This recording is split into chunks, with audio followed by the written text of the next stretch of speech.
Հայաստանի Հանրապետության պետական եկամուտների կոմիտեի հետաքննության եւ օպերատիվ հետախուզության, ինչպես նաեւ էլեկտրոնային առևտրի օդային տրանսպորտով իրականացվող փոխադրումների վարչությունների համատեղ հսկողական աշխատանքների արդյունքում Զվարթնոց միջազգային օդանավակայանում բացահայտվել է խոշոր չափի շուրջ 3.1 կիլոգրամ քաշով թաքցված ոսկու ներմուծման դեպք։ Օրերս օպերատիվ տվյալներ են ստացվել այն մասին, որ քաղաքացի ՌՕ-ն նախատեսում է Ռուսաստանի Դաշնությունից Հայաստանի Հանրապետություն ներմուծել մեծ քանակությամբ ոսկի։ Ստացված տվյալները իրացնելու նպատակով Զվարթնոց օդանավակայան ժամանելուն պես քաղաքացին վերցվել է օպերատիվ հսկողության։ Նրա ուղեբեռի մանրակրկիտ հետազոտման արդյունքում հայտնաբերվել է 3137 գրամ քաշով 4 հատ ոսկյաձող։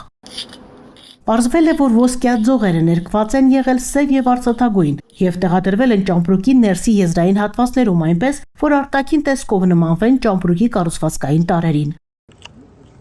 Նման եղանակով փորձել են դժվարացնել ոսկիների հայտնաբերումը, ինչի մասին գրավոր հայտնել է նաև ներմուծում իրականացրած քաղաքացին։ Նախնական տվյալներով հայտնաբերված ոսկու ընդհանուր շուկայական արժեքը կազմում է շուրջ 500,000 ԱՄՆ դոլար։ Ուսումնասիրվում են նաև գույքի ծագման աղբյուրները եւ դրա օրինականությունը հաստատող փաստաթղթերի առկայությունը։ Հաշվի առնելով, որ դեպքի առթիվ պետությանը պատճառվել է առանձնապես խոշոր չափի վնաս, հանցագործության մասին հաղորդում է ներկայացվել Հայաստանի Հանրապետության քննչական կոմիտե, որտեղ նախաձեռնվել է քրեական վարույթ եւ իրականացվում է նախաքննություն։ Պետական եկամուտների կոմիտեի տեղեկատվության եւ հասարակայնության հետ կապերի բաժին։